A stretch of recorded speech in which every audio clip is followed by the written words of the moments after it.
ଆମ ଓଡ଼ିଶାରେ ଏମିତି ଏମିତି କି ଅନ୍ଧଭକ୍ତ ଯାକ ଅଛନ୍ତି ଆଜ୍ଞା, ସେମାନଙ୍କୁ କେତେ ବୁଝେଇଲେ ମଧ୍ୟ ବୁଝନ୍ତି ନାହିଁ। ସେମାନେ ନିଜ ଧର୍ମକୁ ଲୋପ କରି ଅନ୍ୟ ଧର୍ମକୁ ଆକ୍ଷେପ କରି ଅନ୍ୟ ଧର୍ମକୁ ମଧ୍ୟ ନଷ୍ଟ କରିବା ପାଇଁ ଚାହାନ୍ତି। ଦର୍ଶକ ବନ୍ଧୁ, ଆପଣମାନେ ମୁଁ ଯାହା କହିଲି ଆପଣମାନେ ଠିକ୍ ଶୁଣିଛନ୍ତି। ଆଉ ଠିକ୍ ସେହିପରି ଆଜି ଗୋଟେ ଅନ୍ଧଭକ୍ତର ଆମମାନେ ଆଖି ଖୋଲିବା ଆଉ ସିଏ ଏବେଠୁ ଦେଖିବା ପାଇଁ ଚାହୁଁଛି, କାରଣ ସେ ଅନ୍ଧକାରରେ ରହି ରହି ବିରକ୍ତ ହେଇଗଲାଣି। ସେଥିପାଇଁ ସେ ଅନ୍ଧକାର ଛାଡ଼ି ଆଲୋକକୁ ଆସିବା ପାଇଁ ଚେଷ୍ଟା କରୁଛି। ସେଥିପାଇଁ ଆମମାନେ ତାର ଆଖି ଖୋଲିବା ଆଉ ସେ କ'ଣ କହିଛି ଆଗେ ଆମମାନେ ସେ ବିଷୟ ଶୁଣିବା। କିଛି ଏ ଶଳା କଣ୍ଟା ପିଟା ମାନେ ଅଛନ୍ତି ସକାଳୁ ସଞ୍ଜ ଆସିକି ଜୟ ଯୀଶୁ ହଉଛନ୍ତି। ଆରେ ଶଳା, ଜୟ ଶବ୍ଦଟା ନାଁ ହେଉଛି ଆମ ହିନ୍ଦୁମାନଙ୍କର। ତମେ ଶଳା ସେ ପବିତ୍ର ନାଁକୁ କାହିଁକି ଧରିକି ଅପବିତ୍ର କରୁଛ? ଆରେ ଚୁତିଆ ଶଳା। ତ ଆପଣମାନେ ଶୁଣିଲେ, ସେ କହୁଛି ଓଡ଼ିଶା ଆମର ବେପାର ସମ୍ପତ୍ତି ଆଉ ଓଡ଼ିଶା ମୋ ମା ଯୌତୁକରେ ଆଣିଥିଲେ। ସେଥିପାଇଁ ଖ୍ରୀଷ୍ଟିଆନ ଲୋକମାନେ ଏଇଠି ଜୟ ଯୀଶୁ କହିପାରିବେ ନାହିଁ। ଆଉ ସେଥିପାଇଁ ଏଇଠି ଖ୍ରୀଷ୍ଟିଆନ ଲୋକମାନେ କୌଣସି ବିଷୟରେ ଜୟ ଲଗେଇ ପାରିବେ ନାହିଁ। ଏଇଟା ହିନ୍ଦୁମାନଙ୍କର ବୋଲି ସେ କହୁଛନ୍ତି। ତ ପ୍ରଥମେ ମୁଁ ତତେ କହିବା ପାଇଁ ଚାହିଁବି, ଅଣ୍ଡାରୁ ଏବେ ଫୁଟିକି ଆସିଲା ବେଳେ ଦେଖାଯାଉଛୁ। ହୁଏତ ମୋର ଭିଡ଼ିଓ ଦେଖିଲେ ବୁଝିବୁ ନା ନାହିଁ, କିଛି ଆଖି ଖୋଲିବ ନା ନାହିଁ, ମାଇଣ୍ଡରୁ ଯେତିକି ଗୋବର ଅଛି ସେ ଗୋବର କାଢ଼ିବୁ ନା ନାହିଁ ମୁଁ ଜାଣିନାହିଁ। ଭଲ ବୁଦ୍ଧି ଟିକେ ପଶିବ ନା ନାହିଁ ମୁଁ ଜାଣିନାହିଁ। କିନ୍ତୁ ଗୋଟେ କଥା କହିବା ପାଇଁ ଚାହିଁବି, ଏଇଟା ଓଡ଼ିଶା, ଏଇଟା ତ ବୋପାର ସମ୍ପତ୍ତି ନୁହେଁ କି ତୋ ମା ଆସିଲା ବେଳେ ଯୌତୁକରେ ଆଣି ନଥିଲା, କି ତମର 14 ପୁରୁଷ ବାପା, ଜେଜେ ତାଙ୍କର ବାପା ହେଇକିରି ଏଇ ଓଡ଼ିଶାକୁ କିଣି ନଥିଲେ। ଏଇଠି ସର୍ବଧର୍ମର ଲୋକ ରହିପାରିବେ, ସବୁ ଧର୍ମର ଲୋକ ଏଇଠି ପ୍ରସାର ପ୍ରସାର କରିପାରିବେ, କିଛିଟା ତମ୍ପରି ଅନ୍ଧଭକ୍ତ ମାନଙ୍କୁ ଛାଡ଼ିକି। ବୁଝିପାରିଲୁ କି ନାହିଁ? ସେଥିପାଇଁ ତତେ ଯାହା କହୁଛି ମୁଁ ତାହା ଟିକେ ବୁଝେ। ଆଗ ନିଜ ଧର୍ମର ପ୍ରଚାର ପ୍ରସାର କର ରେ ମୂର୍ଖ ଗୁଡ଼ାକ। ଗୋବର ଖାଇକି କାହିଁକି ନିଜ ମାଇଣ୍ଡକୁ ତମେ ଖାଲି ଗୋବର ଭର୍ତ୍তুଛ? ହଁ, ଏଇଟା ଓଡ଼ିଶା ତମ ବୋପାର ନୁହେଁ, କି ହିନ୍ଦୁ ଧର୍ମ ବି ଖାଲି ତମ ବୋପାର ନୁହେଁ। ସବୁ ଧର୍ମର ଲୋକମାନେ ରହିପାରିବେ ଏଇ ଓଡ଼ିଶାରେ।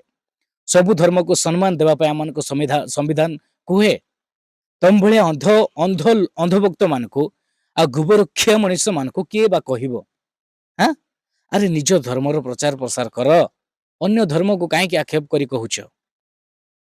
ଆଗ ନିଜ ଧର୍ମର ଭିଡିଓ ଗୋଟେ ଦେଖ, ତାପରେ ଆମେ ଆଗକୁ କଥା ହେବା। ଆସିଗଲା ପୁଣି ଆଉ ଗୋଟେ ଭିଡିଓ। ଯୋଉମାନେ ଗାଈକୁ ଆମର ଗୋମାତା କହିକି ରାଜନୀତି କରୁଛନ୍ତି, ସମୟ ପଡିଲେ ସେଇ ଗୋମାତା ପାଇଁ କିଛିଟା ଲୋକକୁ ମାରି ମାରି ଜୀବନରୁ ବି ମାରି ଦଉଛନ୍ତି। ଆଜି ହେଲା ହୋଲିର ଦିନ, ଆଉ ଆଜି ଭଳିଆ ଦିନରେ ଗୋମାତାକୁ କୋଉ ଭଳିଆ ଅପମାନ କରୁଛନ୍ତି ଆମ ନିଜ ଧର୍ମର ଲୋକମାନେ। এই ଭିଡିଓ ଦେଖିଲା ପରେ ସେ କଣ୍ଟା ପିଟା କହୁଥିବା ଲୋକମାନଙ୍କର ଗାଣ୍ଡିରେ ନା କଣ୍ଟା ପଶିଲା ପରିକା ଲାଗିବ। जय श्री राम दोस्तों।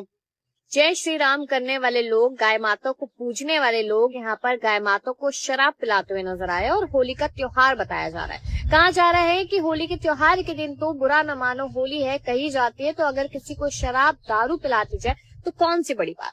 लेकिन उसी गाय को, जिसको आप गाय माता मानते हैं, जिसको आप गाय माता कहकर पूजते हैं, उसको मंदिरों में कहीं न कहीं चढ़ावा चढ़ाया जाता है गाय माता के नाम का, और उसके बाद इस तरीके की नीच हरकत करते हुए ऐसे लोगों को शर्म नहीं आती। अब पूछना चाहती हूँ, इस वक्त वो हिंदू रक्षा दल कहाँ है, इस वक्त वो बजरंग दल कहाँ है, इस वक्त वो जो अलग अलग तरीके के दल होते हैं जो गाय माता की रक्षा करने की बात करते हुए नजर आते हैं, जो गौ रक्षा दल है, वो कहाँ है इस वक्त? କୁଆଡେ ଶୋଇଗଲେ ସେମାନେ? ତାଙ୍କ ହିନ୍ଦୁତ୍ୱ ଆଉ ତାଙ୍କର ସନାତନୀ କୁଆଡେ ପଳେଇଲା? ଯୋଉ ଗାଈକୁ ଆମେ ମା ବୋଲି ଭାବୁଛୁ, ଯାହାକୁ ଆମେ ସମ୍ମାନ ଦଉଛୁ, ଆଉ ସେଇ ଗାଈର ଏମିତି ଅପମାନ ହଉଛି, ସେଇ ଗାଈ ପାଇଁ ତ କାହିଁ ଗୋଟେ ଭିଡିଓ ଦେଖାଯାଉନି ଏମାନଙ୍କର? ଓହୋ, ଏମାନେ ଖାଲି ରାଜନୀତି କରିପାରିବେ ନାଇଁ? ରାଜନୀତି ନାଁରେ କଣ୍ଟା ପିଟା କହିପାରିବେ, ଲୁଲା ମୁଲା କହିପାରିବେ, ହେଲେ ନିଜ ଧର୍ମରେ ଭଗବାନ ପ୍ରତି ହେଉଥିବା ଅପମାନ ଆଉ ଗୋମାତା ପ୍ରତି ହେଉଥିବା ଅପମାନକୁ ବିରୋଧ କରିପାରୁନ, ତାକୁ ବନ୍ଦ କରିପାରୁନ।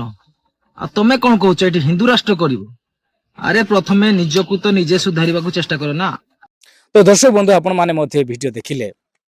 ଏ ଭିଡିଓ ଗତକାଲିର ହୋଲି ଖେଳିବା ସମୟରେ ସେମାନେ ଧୁମଧାମରେ ହୋଲି ଖେଳିଛନ୍ତି।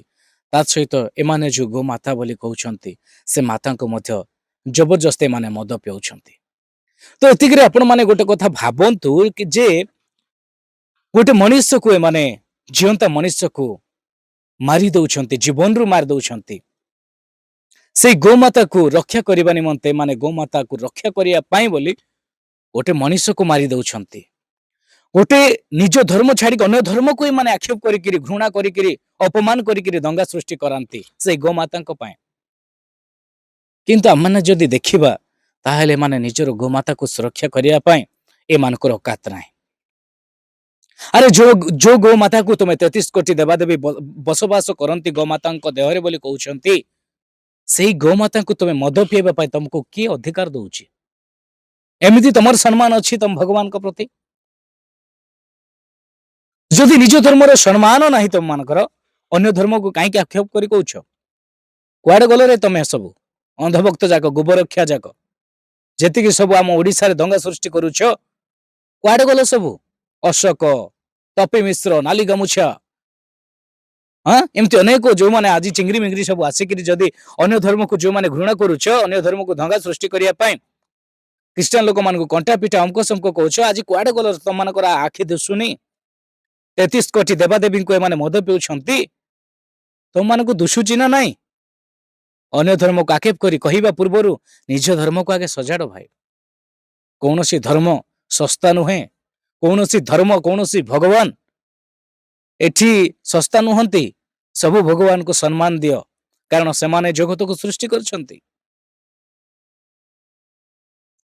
क्रिश्चियन मान को कंटा पिटा कहया पूर्वर 10 थर भाविकी कुह अरे आमे खुशी होउछु तमे जेति कि आम मान को विरोध करबा माने खुशी होउछु काहे कि ना आम मानकर धर्म आम माने ऊंचा करिया पई चाहू सब बेले आम मानकर धर्म सब बेले ऊंचा रहे ख्रीष्ट धर्म सेति पई त आपण मानकर पछ जोळा पुडा होउछि सब सेति पई आपण मानकर जळी जाउछि सब हां सेति पई नष्ट र न पड़ परिवर्तन हो निज धर्म को सम्मान दियो अन्य धर्म को सम्मान देबा तो दूरर कथा प्रथमे निज धर्म को सम्मान दियो भाई निज धर्म को निज बापा मां को निज भाई भौणी मान को सम्मान दियो तापर अन्य धर्म को आक्षेप करी कहबो आशा करछि किछि बुझिथिबो वीडियो देखिला परे आ निश्चित भाव में दर्शक बंधु आपण मानको मध्यम कहया पई चाहिबी कि ए वीडियो आपण माने बहुत मात्रा शेयर करंतु ताकि ए माने देखंतु ए माने बुझंतु परिवर्तन होंतु धन्यवाद।